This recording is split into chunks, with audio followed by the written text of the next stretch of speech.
ഹാജരാകുന്ന എല്ലാ വാത്സല്യമുള്ള സഹോദരി സഹോദരന്മാർക്കും യേശുക്രിസ്തുവിന്റെ മാധുര്യമുള്ള തിരുനാമത്തിൽ വന്ദനം അറിയിക്കുന്നു. നമുക്ക് ഒരുമിച്ച് കർത്താവിനെ മഹത്വപ്പെടുത്തുവാനും ദൈവത്തിൽ ധ്യാനിപ്പാനും വീണ്ടും ഇങ്ങനെ ഈ ദിവസം ദൈവം നമുക്ക് നൽകി തന്ന ഈ അനുഗ്രഹിക്കുന്ന സന്ദർഭത്തെ ഓർത്ത് ഞാൻ ദൈവത്തെ സ്തുതിക്കുന്നു. കർത്താവിനെ സ്നേഹിച്ച് തിരുവചനത്തെ സ്നേഹിച്ച് പകൽ സമയത്തെ വളരെ ബന്ധപ്പാടുകൾക്ക് ശേഷം കടന്നു വന്നിരിക്കുന്ന നിങ്ങളെ ഓർത്ത് ഞാൻ ദൈവത്തെ സ്തുതിക്കുന്നു. ദൈവം ധാരാളമായി നിങ്ങളെ ഓരോരുത്തരെയും അനുഗ്രഹിക്കുമാറാകട്ടെ. തുടർമാനമായിട്ട് ഈ ക്ലാസ്സുകളിൽ സംബന്ധിക്കുന്ന എല്ലാവരെയും ഓർത്ത് ഞാൻ ദൈവത്തെ സ്തുതിക്കുന്നു. വരുന്ന ദിവസങ്ങളിലും അങ്ങനെ തന്നെ ചെയ്യുവാൻ ദൈവം നിങ്ങളെ ഓരോരുത്തരെയും സഹായിക്കട്ടെ എന്ന് ആഗ്രഹിക്കുന്നു, പ്രാർത്ഥിക്കുന്നു. കഴിഞ്ഞ ആഴ്ചയിൽ തെസ്സലോനിക്കരുടെ 1-ാം ലേഖനം അതിൻ്റെ 4-ാം അധ്യായത്തിൻ്റെ പ്രാരംഭ വാക്യങ്ങളാണ് നമുക്ക് ചിന്തിപ്പാനായിട്ട് കഴിഞ്ഞത്. കഴിഞ്ഞ ആഴ്ചയിൽ പറഞ്ഞ വിഷയങ്ങൾ വീണ്ടും ആവർത്തിപ്പാനായിട്ട് നമുക്ക് കഴിയുകയില്ല. എങ്കിലും ഞാൻ എല്ലായ്പ്പോഴും ഓർമ്മിക്കാറുള്ളതാകുന്ന ഒരു കാര്യമുണ്ട്. അതിൻ്റെ 1-ാമത്തെ അധ്യായത്തിൽ ആ ദൈവസഭ എങ്ങനെയാണ് പോയത് എന്നുള്ളതിനെ കുറിച്ച്, 2-ാമത്തെ അധ്യായത്തിൽ ദൈവവചനത്തിൽ ആ സഭ വളർത്തപ്പെടുന്നതിനെ കുറിച്ചും, 3-ാമത്തെ അധ്യായത്തിൽ അത് നിലനിൽക്കുവാൻ തക്കവണ്ണം ദൈവവചനത്തിൽ ആ സഭയെ ഉറപ്പിക്കുന്നതിനെ കുറിച്ചുമാണ് നമ്മൾ കഴിഞ്ഞ ആഴ്ചകളിൽ ചിന്തിച്ചത്. 3-ാമത്തെ അധ്യായത്തിൻ്റെ 10-ാം വാക്യത്തിൻ്റെ അടിസ്ഥാനത്തിൽ നിങ്ങളുടെ വിശ്വാസത്തിൻ്റെ കുറവ് തീർപ്പാനായിട്ട് ഞാൻ അതിനായി ദൈവം സഹായിക്കട്ടെ എന്ന് പൗലോസ് പ്രാർത്ഥിക്കുന്ന പ്രാർത്ഥനയെ കുറിച്ച് നമ്മൾ ശ്രദ്ധിച്ചു. ഈ 4-5 അധ്യായങ്ങളിൽ ആ പ്രത്യേക ശുശ്രൂഷയാണ്, അല്ലെങ്കിൽ അവർ ചെയ്യുന്ന കാര്യങ്ങൾ, they do it, but Paul wanted them to do it more and more, അധികമായിട്ട് വർദ്ധിച്ചു വരണം എന്നുള്ള ഒരു പദപ്രയോഗം വിശേഷിച്ചതിൻ്റെ 4-ാം അധ്യായം 1-ാം വാക്യത്തിൽ നമ്മൾ കാണുന്നു. അതുപോലെ തന്നെ അതിൻ്റെ 10-ാം വാക്യത്തിലും അത് തന്നെ വീണ്ടും ആവർത്തിച്ച് നാം വായിക്കുന്നുണ്ട്. അപ്പോൾ ആ ശുശ്രൂഷയാണ്, അല്ലെങ്കിൽ ആ പ്രത്യേക വിഷയമാണ് ഈ അധ്യായത്തിൽ പൗലോസ് തെസ്സലോനിക്കർക്ക് ലേഖനം എഴുതുമ്പോൾ. ഓഫ് കോഴ്സ് അന്ന് ലേഖനം എഴുതുമ്പോൾ ഈ അധ്യായവും വാക്യങ്ങളൊന്നുമില്ല. നമ്മുടെ സൗകര്യത്തിന് വേണ്ടി ഇന്ന് അങ്ങനെ പറയുന്നതേ ഉള്ളൂ. എങ്കിലും ഈ ഭാഗം നിശ്ചയമായിട്ടും ആ കാര്യങ്ങളാണ് പൗലോസ് ചെയ്യുന്നത് എന്നുള്ള കാര്യം നമ്മൾ ഗ്രഹിക്കുന്നു. അതിൽ കഴിഞ്ഞ ആഴ്ചയിൽ നമ്മൾ കണ്ടു പൗലോസ് അവരോട് പറയുന്നതാകുന്ന ഒരു കാര്യം, ദൈവപ്രസാദം ലഭിക്കാൻ തക്കവണ്ണം നിങ്ങൾ എങ്ങനെ നടക്കണം. How you ought to walk, how you are supposed to walk, that you may please God. ദൈവത്തെ പ്രസാദിപ്പിക്കാനായിട്ട് നിങ്ങൾ എങ്ങനെ ജീവിക്കണം, എങ്ങനെ ബിഹേവ് ചെയ്യണം. And in fact you are doing that, but I urge you, my brethren, that you do it more and more. നിങ്ങൾ അധികമായിട്ട് അത് ചെയ്യും. ആ കാര്യത്തെക്കുറിച്ചാണ് പൗലോസ് പറയുന്നത്. അതിൻ്റെ മൂലഭാഷയിലും അതേ വാക്ക് തന്നെയാണ് ഉപയോഗിച്ചേക്കുന്നത്. നടക്കുക, നടക്കുക, നന്നായിട്ട് നടക്കുക എന്നുള്ള ആശയത്തിലാണ് അത് പറഞ്ഞിരിക്കുന്നത്. ദൈവവചനത്തിൽ വിശേഷിച്ച് പുതിയ നിയമത്തിൽ പൗലോസ് ഈ പദപ്രയോഗം ഉപയോഗിക്കുന്നിടത്തെല്ലാം ആ ബിഹേവിയറിനെ ആണ് സൂചിപ്പിക്കുന്നത് എന്നുള്ളത് നമുക്ക് കാണാൻ കഴിയുന്നു. പ്രത്യേകിച്ച് ദൈവവചനം നമ്മൾ ശ്രദ്ധിച്ച് നോക്കിക്കഴിഞ്ഞാൽ എഫെസ്യ ലേഖനം 4:2 നിങ്ങളെ വിളിക്ക് യോഗ്യമാവണ്ണം നിങ്ങൾ നടക്കണം. 5:1 നിങ്ങൾ സ്നേഹത്തിൽ നടക്കണം എന്ന് നമ്മൾ കാണും. ഫിലിപ്പ് ലേഖനം 1:27 വരുമ്പോൾ സുവിശേഷത്തിന് യോഗ്യമായിട്ട് നിങ്ങൾ നടക്കണം. കൊലോസ്യർ 2:6 നിങ്ങൾ ക്രിസ്തുയേശുവിനെ കൈക്കൊണ്ടതുപോലെ അവന്റെ കൂട്ടായ്മയിൽ നടക്കുവിൻ എന്ന് പൗലോസ് പറയുന്നു. എബ്രായ ലേഖനം 13:6 5-ാമത്തെ വാക്യത്തിൽ ഇങ്ങനെ നമ്മൾ വായിക്കുന്നു, നിങ്ങളുടെ നടപ്പ് ദ്രവ്യാഗ്രഹം ഇല്ലാത്തതായിരിക്കട്ടെ. 1 യോഹന്നാൻ 2:6 നമ്മളിങ്ങനെ കാണുന്നു, അവനിൽ ഇരിക്കുന്നു എന്ന് പറയുന്നവൻ അവൻ നടന്നതുപോലെ നടക്കേണ്ടതാണ്. അപ്പോൾ ഈ വാക്യങ്ങളുടെ എല്ലാ അടിസ്ഥാനത്തില് നടപ്പ് എന്നുള്ളതിനാൽ നമ്മുടെ ബിഹേവിയർ, നമ്മുടെ പെരുമാറ്റം, അതിനെയാണ് ദൈവത്തിന്റെ വചനം സൂചിപ്പിക്കുന്നത് എന്നുള്ളത് വ്യക്തമാണ്. അങ്ങനെയെങ്കിൽ ദൈവത്തെ പ്രസാദിപ്പിക്കുന്നത് പോലെ പെരുമാറുവാൻ നമുക്ക് കഴിയും. അത് നിങ്ങൾ അധികമായി ചെയ്യണമെന്നാണ് തെസ്സലോനിക്കയിലുള്ള വിശ്വാസികളോട് പൗലോസ് ആവശ്യപ്പെടുന്നത്. അവരുടെ വിശ്വാസത്തിന്റെ കുറവ്, what is lacking in their faith, അത് തീർക്കുവാനായിട്ട് താൻ പറയുമ്പോൾ നിങ്ങൾ ദൈവ പ്രസാദം ലഭിക്കാൻ വേണ്ടിയിട്ട് എങ്ങനെ നടക്കണം. കഴിഞ്ഞ ആഴ്ചയിൽ നമ്മൾ ചിന്തിച്ച് അവസാനിപ്പിച്ചതാകുന്ന വിഷയം, നമ്മൾ ദൈവപ്രസാദത്തെ കുറിച്ചൊക്കെയുള്ള വിഷയങ്ങൾ പറഞ്ഞു, അത് ആവർത്തിക്കുന്നില്ല. അവസാനമായി നമ്മൾ ചിന്തിച്ചതാകുന്ന വിഷയം ഇതാണ്: നാം ഒരു വ്യക്തിയെ പ്രസാദിപ്പിക്കുവാനായിട്ട് ആഗ്രഹിക്കുമ്പോൾ ആ വ്യക്തിയുടെ ഇഷ്ടമെന്തെന്നും അനിഷ്ടമെന്തെന്നും തിരിച്ചറിഞ്ഞ് ആ വ്യക്തിക്ക് ഇഷ്ടമുള്ളത് നമ്മൾ ചെയ്യുകയും അനിഷ്ടമായത് ചെയ്യാതിരിക്കുകയും ചെയ്യുമ്പോഴാണ് ആ വ്യക്തിക്ക് പ്രസാദം ഉണ്ടാകുന്നത്. മനസ്സിലായല്ലോ? ആരെ നമ്മൾ പ്രസാദിപ്പിക്കുവാൻ ആഗ്രഹിക്കുന്നുവോ ആ വ്യക്തിക്ക് ഇഷ്ടമുള്ളത് തന്നെ അത് നമ്മൾ ചെയ്യുന്നു. അതാണ് പൗലോസ് തിമോഥെയോസിന്റെ ലേഖനം എഴുതുമ്പോൾ ഇങ്ങനെ പറയുന്നുണ്ട്: പട ചേർത്തവനെ പ്രസാദിപ്പിക്കേണ്ടതിന് യാതൊരു പടയാളിയും ജീവന കാര്യങ്ങളിൽ he doesn't interfere in civilian matters. He has only one call, that is to please his commanding officer. അപ്പോൾ ആ വ്യക്തിയുടെ pleasure ഉണ്ട്. What is the pleasure of the person? It is imperative that we know it and we do it. അത് മനസ്സിലാക്കിയിട്ട് അത് ചെയ്യുക എന്നുള്ളതാണ് ഏതൊരു വ്യക്തിയെയും പ്രസാദിപ്പിക്കുവാനുള്ള മാർഗം. അങ്ങനെയെങ്കിൽ ദൈവത്തെ പ്രസാദിപ്പിക്കുവാനും ഉള്ള ഏറ്റവും നല്ല മാർഗം ദൈവത്തിന്റെ ഇഷ്ടം എന്താണെന്ന് നമ്മൾ മനസ്സിലാക്കുക എന്നുള്ളത്. ഇഷ്ടം മനസ്സിലാക്കിയിട്ട് ആ ഇഷ്ടം നമ്മൾ ചെയ്യുകയും അനിഷ്ടമായതിനെ നമ്മൾ നടക്കാതിരിക്കുകയും ചെയ്യുക, അല്ലെങ്കിൽ അങ്ങനെ ബിഹേവ് ചെയ്യാതെയും ഇരിക്കുക. അങ്ങനെയാണ് നിങ്ങൾക്ക് ദൈവപ്രസാദം ലഭിക്കുന്നത്. അങ്ങനെ ദൈവപ്രസാദം ലഭിക്കാനായിട്ട് ഈ തെസ്സലോനിക്കയിലുള്ള വിശുദ്ധന്മാരോട് പറയുമ്പോൾ പല കാര്യങ്ങളും പൗലോസോട് പറയുന്നു. നമ്മുടെ പഠനത്തിന്റെ സൗകര്യത്തിന് വേണ്ടി പെട്ടെന്നാണെന്ന് പറയാം. എന്നാൽ ഈ പാറ്റേണിലല്ല നമ്മൾ തുടരുവാൻ പോകുന്നത്. എങ്കിലും ഇപ്പൊ പറയുന്ന ആ വിഷയം ഒന്ന് പെട്ടെന്ന് ഗ്രഹിക്കുവാൻ വേണ്ടിയിട്ട് അതിന്റെ 3 മുതൽ 8 വരെയുള്ളതാകുന്ന വാക്യങ്ങളിൽ ഒന്നാമത് പൗലോസ് ആവശ്യപ്പെടുന്നത് walk in holiness. You want to please God, so walk according to what pleases God. The first thing is walk in holiness. വിശുദ്ധിയിൽ നടക്കുക. രണ്ടാമതായിട്ട് നമ്മൾ കാണുവാൻ കഴിയുന്നത് 9-10 വാക്യങ്ങളുടെ അടിസ്ഥാനത്തിൽ walk in love. സ്നേഹത്തിൽ നടക്കുക.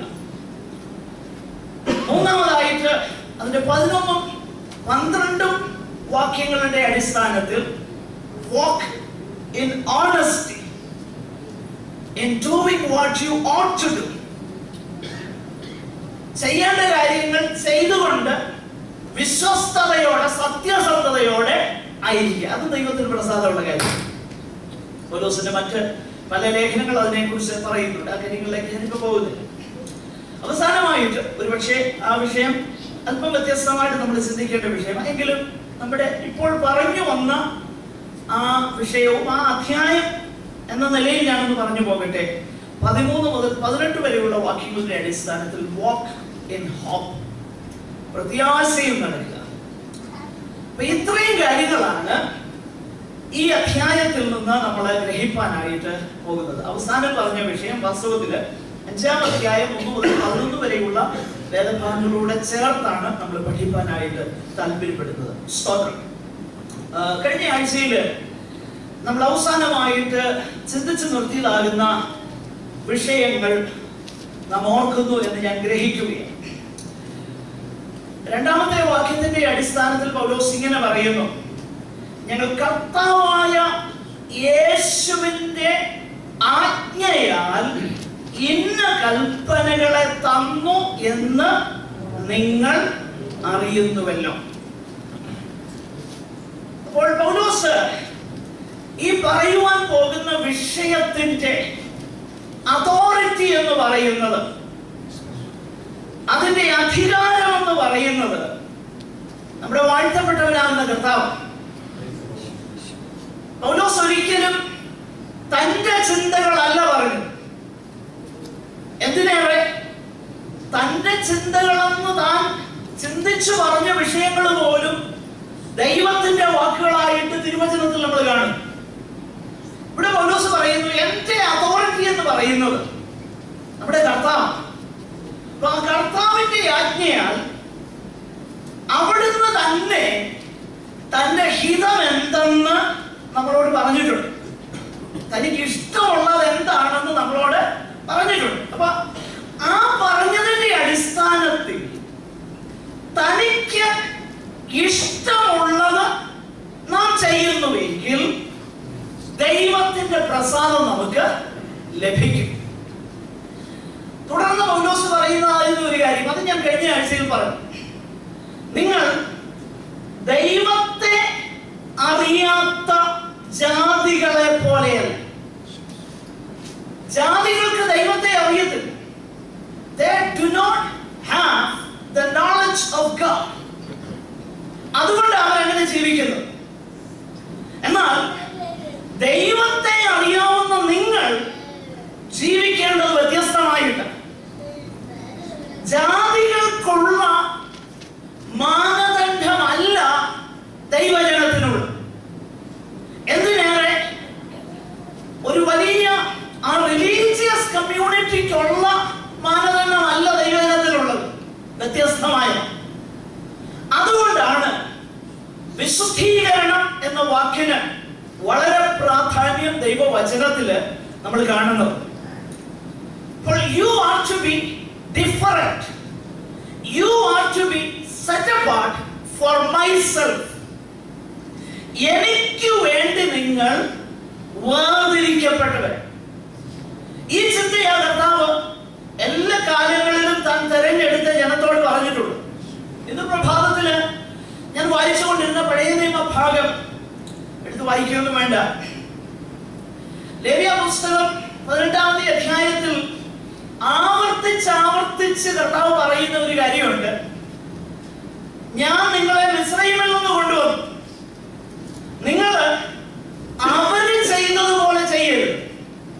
പിന്നെ പറയുന്നു, ഞാൻ നിങ്ങളെ കനാൻ ദേശത്തേക്കാ കൊണ്ടുപോകുന്നത്, അവിടെയുള്ളവര് ചെയ്യുന്നത് പോലെ നിങ്ങൾ എന്ത് ചെയ്യരുത്. എന്നിട്ട് പറയുന്നു, ആ ദേശത്തുള്ളവരെ ദേശം ഛർദ്ദിച്ചു കളയുവാൻ, അല്ലെങ്കിൽ അവരെ വൊമിറ്റ് ചെയ്ത് കളയുവാൻ ഇടയായി തീർന്നത് ഈ പറഞ്ഞ പ്രവർത്തികൾ അവർ ചെയ്തതുകൊണ്ട്, ഇതുപോലെ അവർ നടന്നതുകൊണ്ട് എന്ന് പറഞ്ഞ് ഒരുപാട് വിഷയങ്ങൾ അവിടെ നമ്മൾ വായിക്കുന്നു. എന്നിട്ട് പറയുകയാണ്, അതുപോലെ നിങ്ങൾ എന്ത് ചെയ്യരുത്. അപ്പോൾ വിശുദ്ധീകരണം എന്ന് പറഞ്ഞ to be different, വ്യത്യസ്തമായിട്ട് നമ്മൾ എന്ത് ചെയ്യണം, നിലനിൽക്കണം.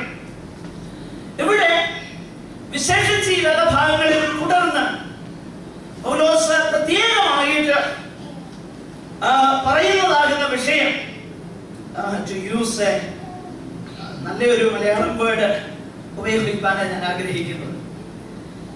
വിഷയാസക്തിയോടുള്ള ബന്ധത്തിലാണ് പൗലോസ് ഈ കാര്യം തുടർന്ന് പറയുന്നത്. ആ വിഷയത്തെക്കുറിച്ച് അതിന്റെ പൊതുവായ തത്വം, അതിന്റെ പ്രിൻസിപ്പിൾ എന്തെന്നുള്ളത് ദൈവവചനത്തിൽ നിന്ന് നമുക്ക് കാണാൻ കഴിയുന്നു.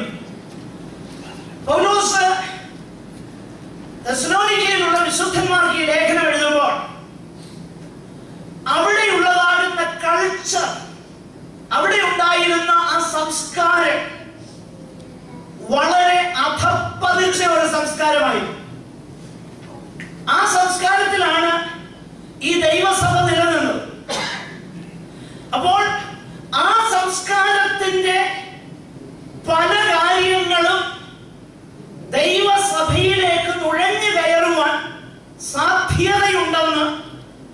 ദൈവത്തിന്റെ ആത്മാവ് മനസ്സിലാക്കുന്നു. അതുകൊണ്ടാണ് ഏത് നിലയിലാണ് നിങ്ങൾ അവരുടെ ഇടയിൽ പെരുമാറേണ്ടത്, നടക്കേണ്ടത് എന്നുള്ള വിഷയം പൗലോസ് വളരെ വ്യക്തമായിട്ട് ആ വിശുദ്ധന്മാരെ പ്രബോധിപ്പിക്കുകയും അതിനെക്കുറിച്ച് അധികം ആ ഭാഗത്ത് നിന്ന് അധികമായി വിശദീകരിക്കാൻ ഞാൻ ആഗ്രഹിക്കുന്നില്ല. എങ്കിലും അവിടുത്തെ പ്രധാനപ്പെട്ട ചിന്ത ദൈവവചനത്തിന്റെ അടിസ്ഥാനത്തിൽ ഷെയർ ചെയ്യുവാനാണ് ഞാൻ ആഗ്രഹിക്കുന്നത്. പൗലോസ് ഇങ്ങനെ പറയുന്നു, ആ വാക്യം ദയവായിട്ട് ഒന്ന് ശ്രദ്ധിക്കണം. 5-ാമത്തെ വാക്യം, വേഴ്സ് 5. വിശുദ്ധീകരണത്തിലും ജ്ഞാനത്തിലും താന്താന്റെ പാത്രത്തെ നേടിക്കൊള്ളട്ടെ. നോക്കുക, ഇവിടെ പൗലോസ് ശ്ലീഹ പാത്രം, വെസൽ എന്ന് പറയുന്നത് അതിനൊരു പക്ഷേ പല അർത്ഥവ്യാഖ്യാനങ്ങൾ നൽകുവാൻ കഴിയും. എങ്കിൽ തന്നെയും ആ കോണ്ടെക്സ്റ്റ് നമ്മൾ പരിശോധിച്ചാൽ നമ്മുടെ ശരീരത്തെ കുറിച്ചാണ് പൗലോസ് പറയുന്നത് എന്നുള്ളത് വ്യക്തമാണ്. പ്രിയമുള്ളവരെ, ദൈവത്തിന്റെ പദ്ധതിയിൽ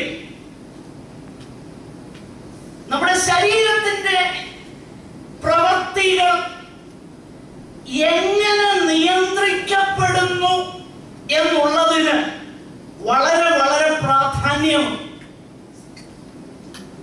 നമ്മുടെ നാവ് എങ്ങനെയാണ് നിയന്ത്രിക്കപ്പെടേണ്ടത്, നമ്മുടെ കണ്ണുകൾ എങ്ങനെയാണ് നിയന്ത്രിക്കപ്പെടേണ്ടത്, ചെവികൾ എങ്ങനെയാണ് നിയന്ത്രിക്കപ്പെടേണ്ടത്, കാലുകൾ എങ്ങനെ, കൈകൾ എങ്ങനെ, ഈ അവയവങ്ങളെല്ലാം തന്നെ എങ്ങനെയാണ് നിയന്ത്രിക്കപ്പെടേണ്ടതെന്ന് വ്യക്തമാകുന്ന നിർദ്ദേശം ദൈവവചനത്തിൽ നൽകിയിട്ടുണ്ട്. അത് വളരെ പ്രാധാന്യമുള്ള നിർദ്ദേശം. അതിനെക്കുറിച്ച് അല്പം വിശദമായിട്ട് ഒന്ന് ചിന്തിപ്പാനായിട്ട് ഞാൻ ആഗ്രഹിക്കുകയും, പഴയ നിയമത്തിൽ ഞാൻ പറഞ്ഞല്ലോ രാവിലെ സമയം പഴയ നിയമത്തിലെ ചില ഭാഗങ്ങൾ ഞാൻ വായിച്ചുകൊണ്ടിരുന്നത് കൊണ്ട് ആ ചിന്ത എന്റെ ഹൃദയത്തിലേക്ക് വളരെ പെട്ടെന്ന് വരും. പൗലോസ് തന്റെ ശരീരത്തെ മറ്റൊരിടത്ത് വിളിച്ചിരിക്കുന്നത് മൺപാത്രം എന്നാണ് വിളിച്ചേക്കുന്നത്. ഓർക്കുന്നുണ്ടോ? 2 കൊരിന്ത്യർ അതിന്റെ 4-ാമത്തെ അധ്യായത്തിൽ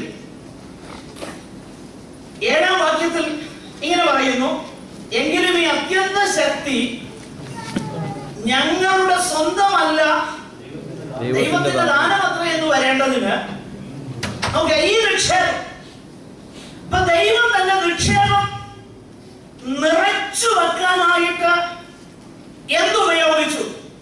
നമ്മുടെ ശരീരം ഉപയോഗിച്ചു. അപ്പൊ ദൈവം തന്നെ ഹിതം ചെയ്യാനായിട്ട് ഈ ഭൂമിയിൽ ഉപയോഗിക്കുന്നത് എന്താ? നമ്മുടെ ശരീരം. മനസ്സിലാക്കണമേ. എന്നാൽ ഈ വെസൽ, ഈ പാത്രം, ഈ മണ്ണിന്റെ പാത്രം പെട്ടെന്ന് ഡിഫൈൽ ആകാനുള്ള സാധ്യതയുണ്ട്. പഴയ നിയമത്തിൽ ഞാൻ ഈ പറയുന്ന അർത്ഥത്തിലല്ല പറയുന്നതെങ്കിലും അതിന്റെ ആത്മീയ അർത്ഥം വളരെ വളരെ ചിന്തനീയമായതുകൊണ്ട് 2 വാക്യങ്ങൾ ഒന്ന് വായിക്കാനായിട്ട് ആഗ്രഹിക്കുന്നു. അവിടെ ഞാൻ പറയുന്ന വാക്യങ്ങൾ സെർമോണിയലായിട്ടുള്ള അക്ഷരീകമാകുന്ന വാക്യങ്ങൾ. അത് അങ്ങനെയല്ലെന്ന് ഞാൻ പറയുന്നില്ല. എങ്കിലും നമ്മൾ ഈ പറഞ്ഞു വരുന്ന ചിന്തയ്ക്ക് അത് നമ്മളെ സഹായിക്കുമെന്നുള്ളത് കൊണ്ട് ആ വാക്യങ്ങള് ദയവായിട്ടൊന്ന് വായിക്കണം. ലേവ്യ പുസ്തകം ഒരാള് 11-ാം അധ്യായം അതിന്റെ 33-ാം വാക്യവും, മറ്റൊരാള് സംഖ്യാ പുസ്തകം 19-ന്റെ 15 ഒന്ന് വായിക്കണം.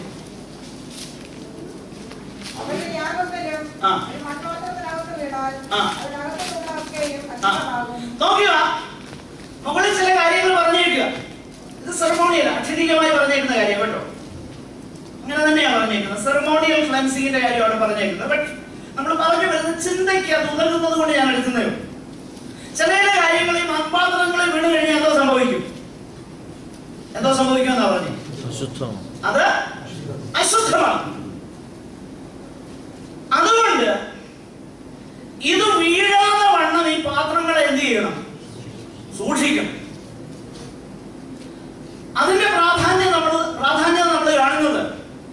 പറഞ്ഞല്ലോ സംഖ്യാപുസ്തകം അതിന്റെ 19:15 എന്റെ ഓർമ്മ ശരിയെങ്കിൽ, മൂടിക്കെട്ടാതെ തുറന്നിരിക്കുന്ന പാത്രമെല്ലാം അശുദ്ധമാകും.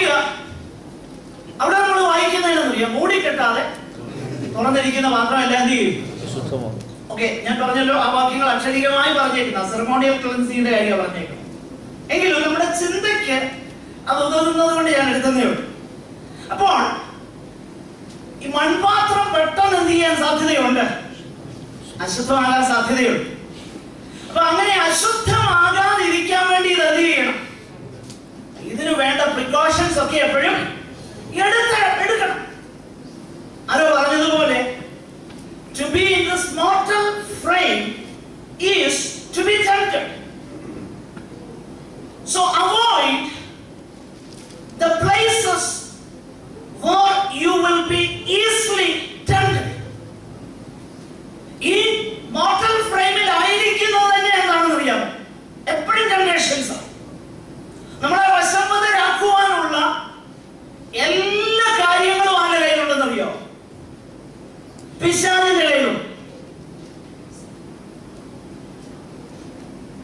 ഞാൻ ഈ പറയുന്നത് ശരിയാണോ എന്നുള്ളത് നിങ്ങൾക്ക് ഞാൻ ഈ പറയുമ്പോൾ മനസ്സിലാക്കാൻ കഴിയും.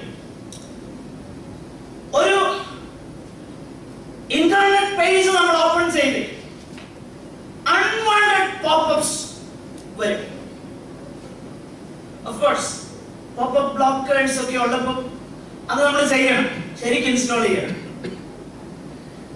ഞാൻ പറഞ്ഞല്ലോ, പിശാച് ഏതു വിധേനയും നമ്മളെ വശംവദരാക്കുന്ന നമ്മുടെ വൾനറബിൾ ഏരിയാസ് എന്തെന്ന് മനസ്സിലാക്കിയിട്ട് നമ്മെ അശുദ്ധമാക്കാനുള്ള സകല കാര്യങ്ങളും ആരുടെ കയ്യിലുണ്ടെന്ന് അറിയാമോ?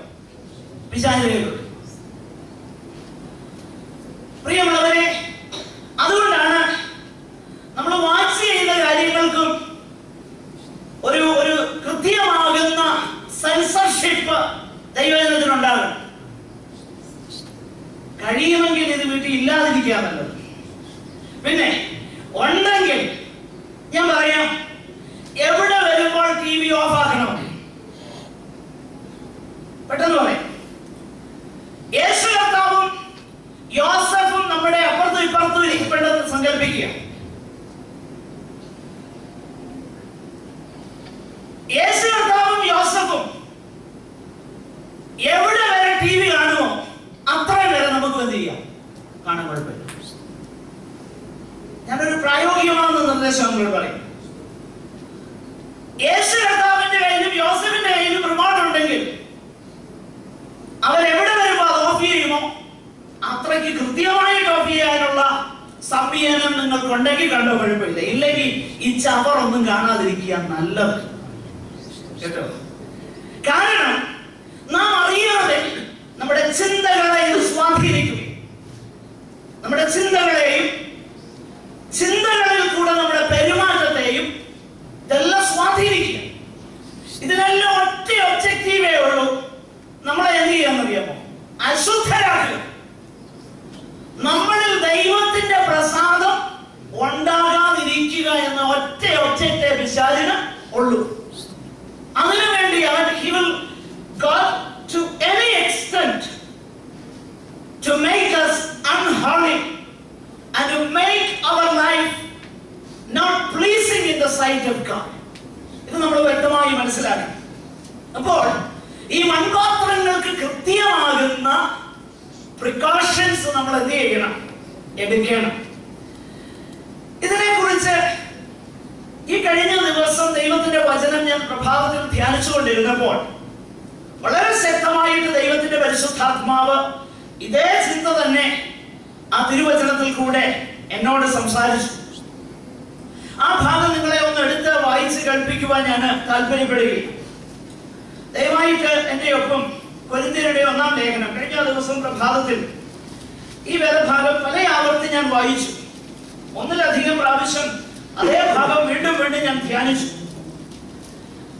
അതിനൊരു കാരണം, നമ്മൾ ഈ പറഞ്ഞു വരുന്ന ചിന്ത വളരെ മനോഹരമായിട്ട് അവിടെ രേഖപ്പെടുത്തിയിട്ടുണ്ട്. ദയവായിട്ടൊന്ന് ശ്രദ്ധിക്കണമേ. അധ്യായം അതിന് 25 മുതൽ ഒന്ന് വായിച്ച താഴോട്ട്. അംഗം പൊരുതുന്നവൻ ഒക്കെയും സകലത്തിനും വർജനമായിരിക്കുന്നു. അതോ അവർ വാടുന്ന കിരീടവും നാമം വാടാത്തതും പ്രാപിക്കേണ്ടതിന് തന്നെ. ആകയാൽ ഞാൻ നിശ്ചയമില്ലാത്ത വണ്ണമല്ല ഓടുന്നത്, ആകാശത്തെ കുത്തുന്നത് പോലെയല്ല ഞാൻ പുഷ്ടിയുദ്ധം ചെയ്യുന്നത്.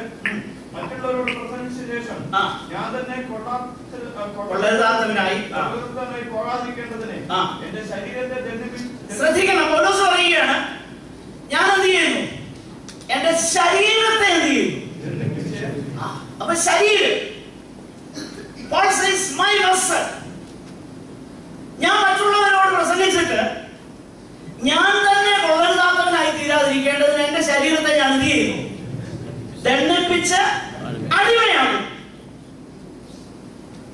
പ്രിയമുള്ളവരെ, ശരീരത്തിന് എപ്പോഴും ശരീരത്തിന് ആവശ്യമാകുന്ന കാര്യങ്ങളുണ്ട്. ഉറക്കം ശരീരത്തിന് ആവശ്യം. പക്ഷെങ്കിൽ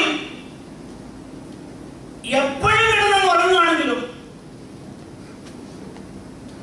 അത് പാപമാണ്. പക്ഷെ നമുക്ക് ടെൻഷൻ എന്തുവാ? കട്ടില് കണ്ടാൽ എന്തോ ഒന്ന് കിടക്കണമെന്നോ. പ്രത്യേകിച്ച് എന്നൊരു കാര്യം പറയാം, ദയവായിട്ട് എന്നോട് ക്ഷമിക്കണേ. പകൽ ഒത്തിരി നേരം നമ്മൾ കിടന്നുറങ്ങാതിരിക്കുക നല്ലത്. ഓക്കെ, ഒന്ന് നാപ്പൊക്കെ എടുത്തോ. നമ്മൾ അലേർട്ടായിട്ടിരിക്കുന്നതാണ് നല്ലത്, ഒത്തിരി നേരം കിടക്കാതെ. ഈ കാര്യത്തിലൊക്കെ നമ്മളൊക്കെ ഗിൽറ്റിയാ. ഈവൻ ഐ ആം ഗിൽറ്റി ചില സമയങ്ങളിൽ. ഞാനത് തുറന്ന് സമ്മതിക്കുക. അതിനകത്ത് ഞാൻ പറഞ്ഞത് താല്പര്യം, സീ മൈ ബോഡി വാണ്ട്സ്, എന്റെ ശരീരത്തിന്റെ ന്യായമായ ആവശ്യങ്ങൾക്ക് അപ്പുറമായിട്ട് ഞാൻ അതിന് വശംവദനാകുമ്പോൾ അതെന്തായിത്തീരുന്നറിയോ? അത് പാപമായിത്തീരുക. ഓരോ അതുകൊണ്ടാണ് പറയുന്നത്, ഞാൻ മറ്റുള്ളവരോട് പ്രസംഗിച്ചിട്ട് ഞാൻ തന്നെ കൊള്ളരുതാത്തവനായിത്തീരാതിരിക്കും. അതിന് ഞാൻ എന്ത് ചെയ്യുന്നു? ഏർലി മോർണിംഗ് നമുക്ക് എഴുന്നേൽക്കണം, ഇല്ലേ? നമുക്ക് ഒത്തിരി എക്സ്ക്യൂസസ് ഉണ്ട്. ഞാൻ തന്നെ എന്നോട് പറയും, ഇന്നലെ 1 മണിക്കാണ് കിടന്നത് എന്ന് ഞാൻ എന്നോട് പറയും. പക്ഷെങ്കിൽ ഞാൻ എന്ത് ചെയ്യണം? അതിന് ഞാൻ വശംവദനാകും. അപ്പൊ പൗലോസ് പറയുന്നത്, ഞാൻ എന്റെ ശരീരത്തെ എന്ത് ചെയ്യുന്നു? ദണ്ഡിപ്പിച്ച് അടിമയാകും. ഇനി ആ 10